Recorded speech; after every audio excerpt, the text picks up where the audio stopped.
My in-laws were drunk, and even though people nearby were whispering to each other, my in-laws didn't seem to care. They kept shouting at me, saying, "Well, I guess it's too late since you're already married, but if you want to be part of this family, you need to show us you have enough money." Then they added, "Yes, your dad is right, so make sure to give us $1,000 a month as a new bonus." Their words shocked me. I couldn't believe they would say such things at a wedding reception. I just stared at them, my face turning pale. My dad took the microphone away from them and said firmly, "Enough is enough. Don't you realize you're embarrassing yourselves? My name is Linda. I'm 30 years old and work in an office. I'm dating Larry, who's 32, 2 years older than me. We met through a friend who was worried about me being single, so she introduced us. After dating for a year, Larry proposed, and now we're getting ready to get married soon. I lost my mom when I was very young, and my dad raised me all by himself. He worked really hard to make sure I had everything I needed. Losing my mom, who I loved so much, hurt me deeply. Because of that loss, I was careful with my feelings. That's why I hadn't really dated anyone since school. I even thought it might be okay to stay single forever. Then I met Larry. At first, I didn't have romantic feelings for him, even though he asked me out many times. Larry was always caring and a true gentleman. Gradually, I started to open up to him, and we began dating. He continued to be kind and attentive, and I felt really happy with him. He became so important to me that I started to imagine a future together. When he proposed, we decided to get married. Larry understood me completely and was always supportive. "Don't worry if you're uncertain about something. I'll be here for you until you feel better. I love you, Linda. You can always rely on me," he would say. His words touched me deeply. He promised to make me happy forever. Just being around him made me feel warm inside. If he cared so much for me, I knew I wanted to do the same for him. When I told my dad we were getting married, he was so happy he cried. "Wow, Linda, you're finally tying the knot. I'm over the moon for you," he said. "Oh, Dad, you're being so dramatic," I teased. "I never heard you talk like that before. I used to worry you might never settle down," he admitted. "Really? I had no idea you were concerned about that," I said. "Well, every dad worries about his daughter, you know. Anyway, congratulations," he said warmly. "Thanks, Dad," I replied. It meant the world to me to have his congratulations, especially since he raised me on his own. I could already imagine us both tearing up at the wedding, especially after seeing him so emotional now. With that, Larry and I began preparing for our wedding. Juggling our jobs kept us incredibly busy. Weekdays were filled with work, and weekends were all about wedding planning. We hardly had any downtime, our schedules packed to the brim. On a rare day off, we were scheduled to visit Larry's parents' house. It would be my first meeting with them. After Larry proposed, he had already met my father. Initially, I had planned to visit his parents soon after, but due to our busy schedules, it took some time to coordinate. As we pulled up to his parents' house, I started to feel nervous. "Don't worry, my parents are really kind," Larry reassured me. His words helped calm my nerves a bit as I reached out and rang the doorbell. It was his mother who answered. "Mom, I'm home," Larry announced. "Welcome home, Larry. It's so nice of you to come," his mother greeted warmly. As they exchanged words, I greeted her politely. "Nice to meet you. I'm Linda, Larry's fiancée," I introduced myself. "I see, so you're Linda," she responded, her tone noticeably colder than with Larry. Her smile faded as she gave me a scrutinizing look. She then led us to the living room where her distant demeanor persisted. "Linda, I'm curious about what you bring to the table. Larry is our treasure, our only child. If you're going to marry him, you must be suitable. Are you worthy of him?" Her words felt more like an interrogation than a conversation. I was taken aback by her directness. I hadn't anticipated such a chilly reception from my future mother-in-law and struggled to find a response. "Remember, you'll be joining our family. Are you prepared for that?" she pressed on. While marrying Larry did mean becoming part of his family, I couldn't understand why such high expectations were being placed on me. It's not like Larry's family was some prominent or influential dynasty. Moreover, I wouldn't even be living with them. I disliked feeling pressured with these kinds of questions. As I pondered how to respond, Larry's mother grew impatient with my hesitation and scolded me sharply. "When I ask you a question, answer promptly. You're being rude," she snapped. "I want to know if you're ready for this," she insisted, her voice rising. Feeling overwhelmed, I managed to reply, I hope that Larry and I will support each other in our marriage." Her response was dismissive. "That's such a naive thing to say. Your job as a wife is to support Larry. You clearly don't understand the basics," she criticized. Larry's father, sitting nearby, intervened. "Honey, please calm down." "I apologize, Linda. I hope you weren't too upset by my wife's words," he said, trying to diffuse the tension. "It's okay," I replied, trying to maintain composure. I figured Larry's mother was just protective of her only son and might have spoken hastily. Just then, Larry's brother entered the room. He spoke softly and kindly, which momentarily eased my nerves. But any relief was short-lived.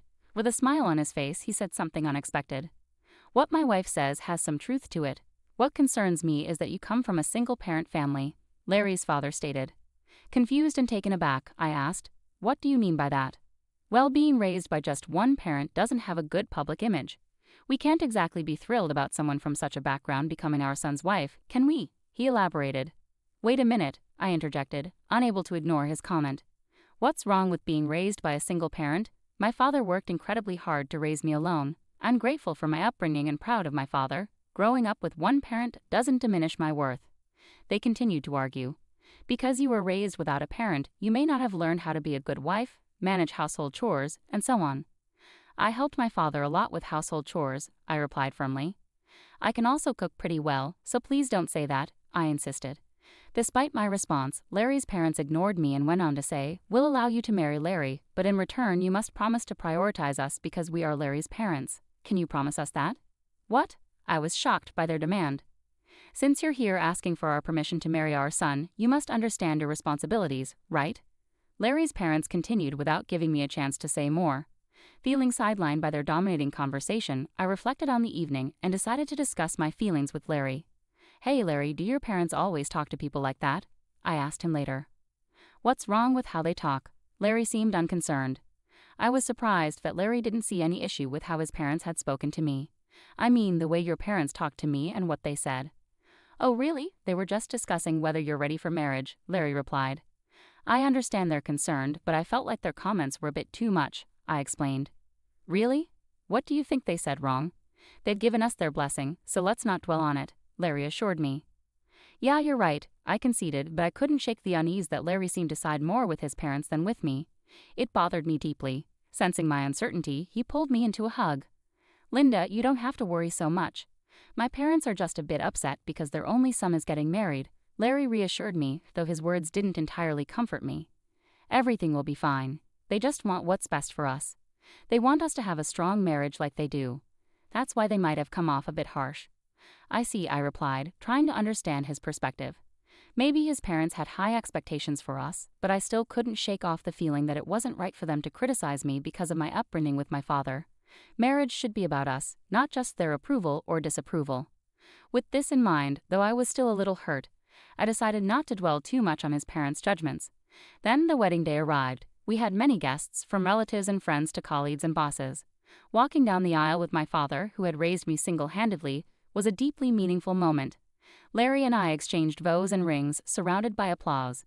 It was then that I truly understood I was marrying Larry. I felt a joy I had never experienced before.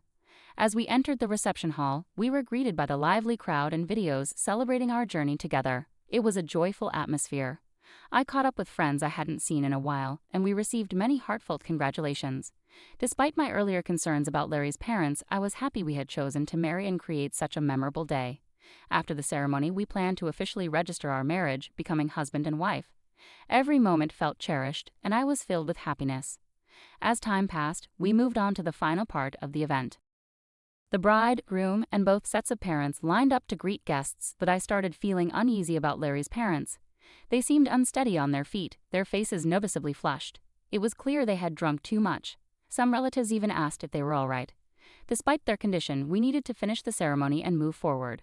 As the moderator handed the microphone to me and Larry, a sudden tension arose when Larry's mother forcefully pulled my hand away from his and spoke to me in a harsh, commanding tone.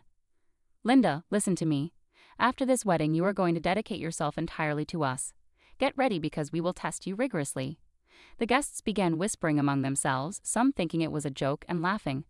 Larry's father then took the microphone. "Linda, aren't you ashamed to wear a dress like that? It doesn't suit you at all," he remarked. "Dear, you should tell her the truth," Larry's mother added, and the tone of the whispers among the guests shifted. I looked at Larry, hoping he would intervene and stop his parents' rude comments. Instead, he said he couldn't do anything about it and didn't think his parents were in the wrong. It became clear that he would not protect me from his parents in the future. In that moment, amidst the buzzing hall, I realized it. I was certain of it. My in-laws were drunk and continued to insult me. "Well, you're already married, but if you're going to be part of this family, you need to prove that you have enough money," they said. "Yes, that's right," they continued. After you register your marriage at the city hall, you should give us a few thousand a month and your entire bonus." I was shocked by their words. I never expected such demands at our wedding reception. I stared at them, feeling my face grow pale. My father intervened, taking the microphone from them. "Enough of this. Don't you realize how inappropriate this is?" he said firmly, but still maintaining respect. Larry's parents glared back at my father. "Why are you interrupting us while we're talking?" I knew this woman's father was no good. "Single parents are never any good," they retorted. I was furious at their insult toward my father. My father, staying calm, responded, "You're even worse than I thought. You refuse to meet me just because I'm a single father." I never expected such behavior from people associated with President Scott. I assumed his employees would be more decent. This seemed to catch my father-in-law off guard. How do you know President Scott?" he asked, his expression turning serious. "He's a business partner of my company and, more importantly, an old friend of mine," my father clarified. "And on the topic of single parents, President Scott himself was raised by his mother alone. So your comments have inadvertently insulted the president of the company you work for." As my in-laws' faces fell upon hearing my father's words, it dawned on them the seriousness of their blunder. "I apologize, sir. Please don't mention this to the president," my father-in-law pleaded, suddenly dropping to his knees. Just moments earlier he had been assertive, but now he seemed defeated. Laughter erupted among the guests, some even recording the scene on their phones. "Apologies can't undo what's been said," my dad responded firmly. He came over to me and asked if I wanted to leave with him. I nodded, taking the microphone from Larry's hand. "Thank you all for the entertainment, but there will be no wedding," I announced firmly to Larry, his parents, and everyone present at the reception. "I will ensure that the money given for this occasion is returned." With those words, I left the hall with my father. I glimpsed Larry and his parents looking dismayed, and soon their relatives rushed over, wearing concerned expressions. The atmosphere must have been chaotic. As I returned the money and apologized to the guests, they expressed sympathy and praised both me and my father for our stance against such unacceptable behavior. They commended us for not allowing ourselves to be taken advantage of by such individuals. Later, word spread among Larry's colleagues who had attended the reception, tarnishing his reputation due to his parents' unreasonable actions. He faced criticism for not standing up to them, and the embarrassment was so profound that he chose to resign from his position. As a result of the incident, the president of my father-in-law's company learned about what had transpired. Larry's father faced consequences. He was demoted and relocated to a less significant division in a remote countryside office. I heard that Larry's family faced ostracism from their relatives due to the fallout from the wedding. It's regrettable, but ultimately their actions led to these outcomes, and sometimes such consequences are unavoidable. In the meantime, I've been using this opportunity to strengthen my relationship with my dad. We've been spending more quality time together, and it's helped me appreciate all he's done for me even more. One day, he sat me down for a serious talk. "Linda, have you ever thought about taking over the business?" he asked, his expression a mix of hope and seriousness. "Are you suggesting?" I began, feeling a bit uncertain about where he was leading. "Why don't you work towards becoming the president of my company?" he proposed. It was a significant proposition, and he seemed to believe I was ready for the challenge. "I'll do my best," I promised him, feeling a mix of excitement and nervousness. I made a decision to prioritize advancing my career at my dad's company rather than getting involved in romantic relationships for now. My goal is to prove to myself and to my dad that I can excel and perhaps one day become a great leader like him. Currently, I am fully immersed in learning everything I can at the company. The work is challenging yet fulfilling, and I'm determined to seize every opportunity. Reflecting on the chaos of the wedding, it's clear that Larry's parents were unreasonable, turning what should have been a beautiful event into a spectacle. Thankfully, since the marriage wasn't legally finalized, I avoided a potentially costly mistake. Now, without marital ties or looming in-law issues, I can focus entirely on pursuing my career ambitions. It's a relief to have found a clear path forward from such a tumultuous situation. I'm optimistic about the future and excited about the possibility of leading the company. I wish myself all the best and hope that those who hear this story can find something meaningful in it. Thank you for following along until the end. If you enjoyed this story, please consider subscribing, and I look forward to sharing more with you in the future.